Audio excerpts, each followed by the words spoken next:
Tu es vu, tu es connu, tu es choisi. Le ciel n'a pas arrêté d'essayer de te contacter. Il ne s'arrêtera pas. Et maintenant que tu l'entends, vraiment, la question est simple. Qu'est-ce que tu vas faire de cet appel? La réponse t'appartient. Et le ciel attend. À très bientôt. Abonne-toi, commente Amen, partage avec un élu. Écris 777 dans les commentaires right now pour briser le premier sceau et activer ce qui dort en toi. Maintenant, reste avec moi, parce que ce que tu vas découvrir sur toi-même dans cette vidéo va tout changer. Voici la vérité sur les Chosen Ones et pourquoi ils ont cru si longtemps qu'ils étaient faibles. Laisse-moi te décrire quelque chose. Tu avais peut-être 7 ans, peut-être 12, peut-être tu avais déjà 20 ans et tu portais encore cette sensation sans comprendre ce que c'était. Cette sensation d'être dans la pièce, mais pas vraiment de la pièce. D'entendre les rires autour de toi, mais de ne pas vraiment rire. D'être entouré de gens et de te sentir profondément, inexplicablement seul. Pas parce que tu étais asocial, pas parce que tu étais arrogant, pas parce que tu étais brisé, même si c'est ce qu'on t'a peut-être fait croire, mais parce que ton âme fonctionnait sur une fréquence que les autres n'entendaient pas encore. Et cette différence, cette fréquence, a eu un coût. On t'a dit que tu étais trop sensible, trop dans ta tête, trop sérieux pour ton âge, trop compliqué pour être aimé facilement. Et parce que tu étais jeune, parce que tu ne savais pas encore qui tu étais, tu as rangé ces mots dans ta poitrine comme des vérités. Tu les as portés. Tu as appris à te faire plus petit. Tu as appris à t'excuser de prendre de la place. Tu as peut-être arrêté de parler de ce que tu ressentais vraiment, parce que chaque fois que tu l'avais fait, les gens avaient regardé ailleurs, changé de sujet ou pire, ri. Alors, tu t'es construit une armure. Un personnage public qui souriait, qui fonctionnait, qui répondait aux attentes. Et derrière ce personnage, toi, le vrai toi, celui qui priait dans le silence, qui cherchait des signes dans le ciel, qui sentait que cette vie ne pouvait pas être tout ce qu'il y avait. Ce n'était pas de la folie, ce n'était pas de l'orgueil, c'était de la mémoire spirituelle. Ton âme se souvenait d'une promesse que ton esprit conscient avait oubliée. Et cette blessure, cette solitude profonde des élus n'était pas une punition, c'était une préparation. Tape « Je reçois » dans les commentaires si tu t'es reconnu dans ces mots. Parce que si tu t'es senti différent toute ta vie, je vais te dire maintenant pourquoi et ce que ça signifie vraiment. Il y a un mensonge central dans la vie des élus. Un mensonge si bien intégré, si profondément ancré, qu'il ne ressemble plus à un mensonge. Il ressemble à une évidence. Il ressemble à du bon sens. Il ressemble à toi. Ce mensonge, le voilà. Ta sensibilité est une faiblesse. On t'a appris que les forts ne pleurent pas, que les forts ne doutent pas, que les forts avancent sans regarder en arrière, sans porter les douleurs des autres, sans être traversés par des émotions que personne autour d'eux ne semble ressentir à la même intensité. Et toi, toi qui ressentais tout plus fort, qui absorbais la souffrance des autres comme une éponge, qui ne pouvais pas regarder quelqu'un souffrir sans que quelque chose en toi se fissure, toi, tu t'es dit « Je suis donc faible ». Mais ce que personne ne t'a dit, ce que le monde ne te dira jamais parce que le monde récompense la dureté, c'est que ta capacité à ressentir profondément est ta plus grande arme prophétique. Les prophètes pleuraient, les intercesseurs tremblaient, les guérisseurs portaient la douleur des autres dans leur propre corps. Ce n'était pas de la faiblesse, c'était de la fonction. Le mensonge ne s'arrête pas là. Il y en a un deuxième, encore plus vicieux. Dieu t'a oublié. Regarde ta vie. Regarde les portes qui se sont fermées, les relations qui t'ont trahi, les projets qui ont échoué, les prières qui semblaient tomber dans le vide. Et dans ce silence, dans cette accumulation d'échecs apparents, quelque chose en toi a murmuré. Peut-être que tu n'es pas spécial. Peut-être que tu t'es trompé sur toi-même. Ce murmure n'était pas ta voix. Ce murmure était une stratégie. Parce que l'obscurité ne perd pas son temps avec ce qui ne compte pas. Elle investit son énergie là où l'impact potentiel est maximal.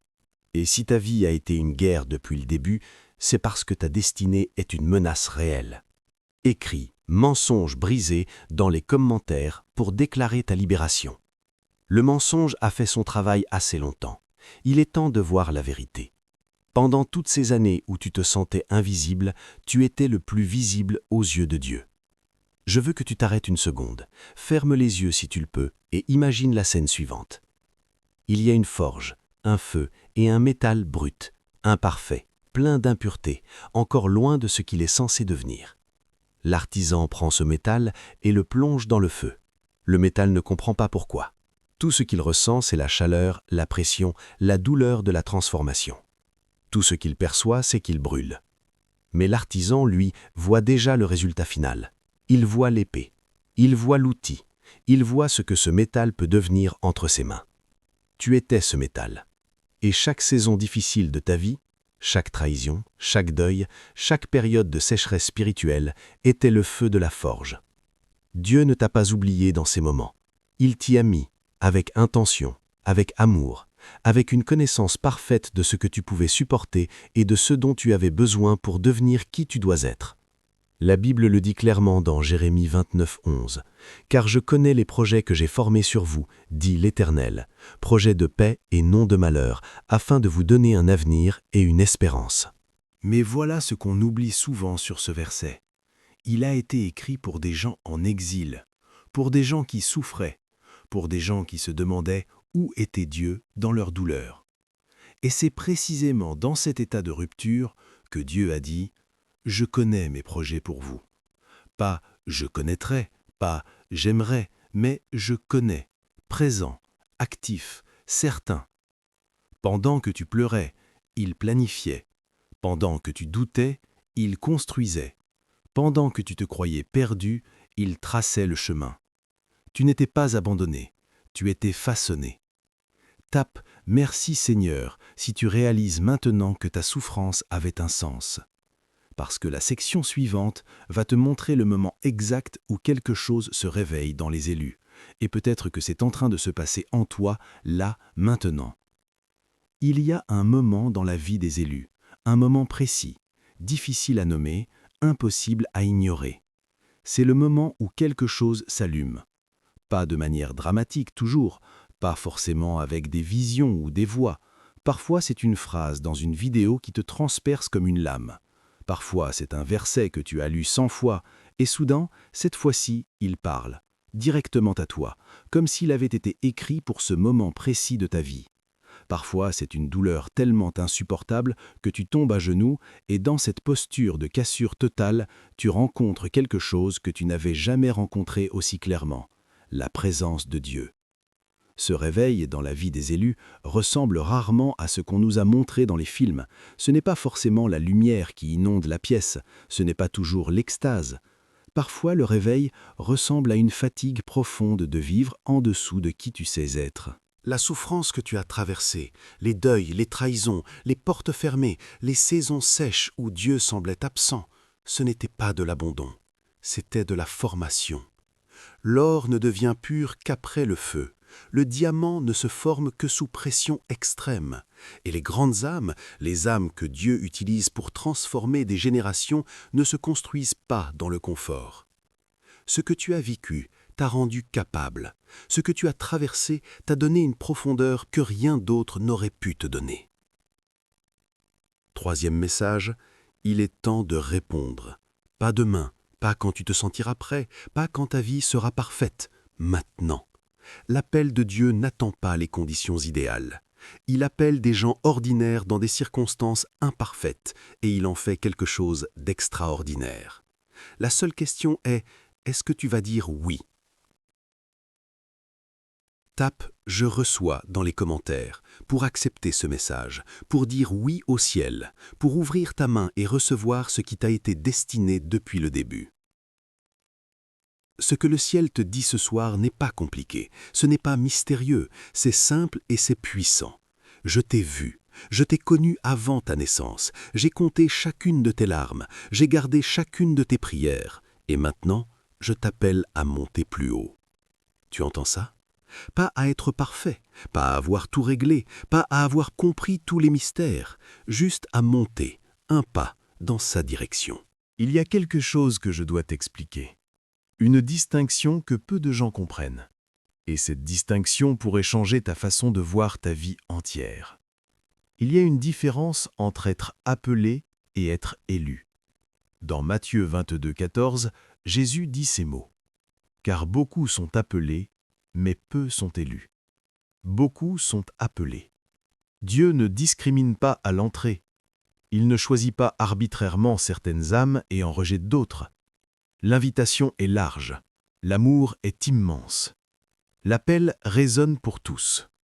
Mais l'élection est autre chose. L'élection n'est pas une question de mérite. Ce n'est pas Dieu qui te regarde et décide que tu es plus méritant que ton voisin. Non. L'élection, c'est une question de réponse. Ceux qui sont élus sont ceux qui ont entendu l'appel et qui ont dit oui, qui ont répondu, qui ont avancé malgré la peur, malgré le doute, malgré l'incompréhension des autres. L'élu n'est pas plus talentueux. L'élu est plus obéissant. Réfléchis à ceci. Combien de personnes autour de toi ont reçu les mêmes dons que toi? Peut-être même plus. Et pourtant, quelque chose en toi cherche. Quelque chose en toi ne se satisfait pas de la surface. Quelque chose en toi pousse vers plus de profondeur, plus d'authenticité, plus de Dieu. Ce quelque chose, ce n'est pas toi qui l'as fabriqué. C'est lui qui l'a mis. Il t'a donné la faim, parce qu'il a le pain. Il t'a donné la soif, parce qu'il est la source. Il t'a rendu incapable de te satisfaire du monde, parce qu'il sait que tu es fait pour quelque chose que le monde ne peut pas donner. Deuxième signe, tu ressens les atmosphères. Tu entres dans une pièce et tu sais immédiatement si quelque chose ne va pas, avant que quiconque ait parlé. Tu sens la tension, la tristesse masquée, la joie feinte. Cette sensibilité n'est pas de la paranoïa, c'est du discernement spirituel non développé. Troisième signe, tes périodes de solitude ont été longues et intenses. Pas par choix toujours, mais comme si la vie te retirait systématiquement du bruit pour te forcer à aller à l'intérieur. Ces périodes semblaient vides, elles ne l'étaient pas. Elles étaient des périodes de formation. Quatrième signe, tu as une relation particulière à la prière et à la présence de Dieu. Même dans tes périodes de doute, même dans tes périodes de révolte, tu revenais toujours. Quelque chose te ramenait, une attirance que tu ne pouvais pas éteindre, même quand tu essayais. Cinquième signe, tu portes un désir de transmission. Pas juste de réussir pour toi, mais de laisser quelque chose, d'impacter, de contribuer à quelque chose de plus grand que ta propre vie. Ce désir de laisser une trace, d'allumer des flammes chez les autres, c'est une empreinte prophétique. Écris « C'est moi » dans les commentaires si tu reconnais ces signes en toi. Tu n'es pas en train de te vanter, tu es en train de reconnaître ce que Dieu a planté. Il existe dans la vie des élus des sceaux, des blocages, des verrous spirituels qui ont été posés, parfois par des blessures d'enfance, parfois par des paroles maudissantes que d'autres ont prononcées sur toi, parfois par des pactes inconscients que tu as passés avec la peur, avec le silence, avec le « je ne mérite pas ». Ces sceaux t'empêchent d'accéder pleinement à ce que tu es. Ils maintiennent une distance artificielle entre qui tu es aujourd'hui et qui tu es appelé à être. Et il y a des clés pour les briser. La première clé, c'est la déclaration. Les élus comprennent que les mots ne sont pas neutres. Que prononcer une vérité à voix haute, même quand tu ne la ressens pas encore pleinement, crée une réalité. C'est le principe prophétique de la déclaration, il a appelé les choses qui ne sont pas comme si elles étaient. Romains 4, 17. Quand tu écris dans les commentaires, tu ne fais pas juste un geste de participation. Tu poses un acte spirituel, tu déclares, tu choisis, tu ouvres une porte. La deuxième clé, c'est la rupture avec le consentement au mensonge. Chaque fois que tu as pensé « je suis trop petit, je ne suis pas prêt, Dieu ne peut pas utiliser quelqu'un comme moi », tu as signé un accord avec le mensonge. Briser ce sceau demande une révocation consciente et intentionnelle. La troisième clé, c'est la reddition active. Non pas la capitulation, pas l'abandon de soi, mais l'acte souverain de dire « je remets ma destinée à celui qui l'a conçue ». C'est l'acte de l'élu qui cesse de porter seul ce qu'il n'a jamais été censé porter seul. Et la quatrième clé, la plus puissante, c'est la louange prophétique. Louer avant de voir, remercier avant de recevoir. Cette posture spirituelle brise la logique de l'attente et active la logique du royaume. Écris « seau brisé, feu » dans les commentaires pour activer cette déclaration sur ta vie. Ce n'est pas de la magie, c'est de l'alignement. Tu alignes ta bouche avec ce que Dieu a déjà déclaré sur toi. Et quand tu es en alignement, les choses bougent.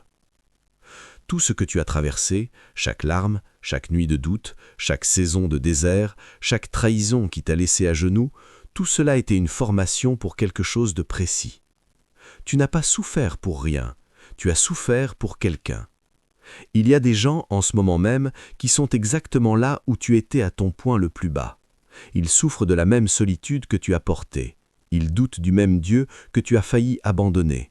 Ils portent les mêmes mensonges sur leurs valeurs, leur identité, leur avenir. Et la seule personne capable de les rejoindre là où ils sont, c'est quelqu'un qui y est déjà allé.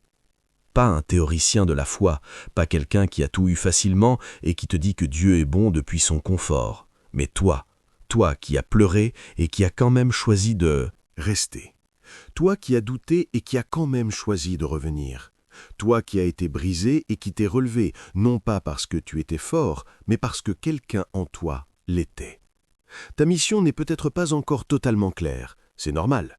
Les élus reçoivent leur mission progressivement, au fur et à mesure qu'ils avancent, qu'ils obéissent, qu'ils se rendent disponibles. Mais la direction est claire, vers les autres, vers la lumière, vers l'impact. Tape « Je suis prêt, prête » pour déclarer que tu acceptes ta mission. La section finale va maintenant te donner l'appel ultime, la décision qui sépare ceux qui restent en potentiel de ceux qui entrent dans leur destinée. Tu es arrivé à la fin de cette vidéo, et je veux que tu saches quelque chose. Le fait que tu sois encore là, que tu aies regardé jusqu'ici, que chaque section ait résonné quelque chose en toi, ce n'est pas de la curiosité ordinaire, c'est une réponse à un appel que Dieu a posé sur ta vie bien avant que tu naisses. Il y a maintenant une décision devant toi.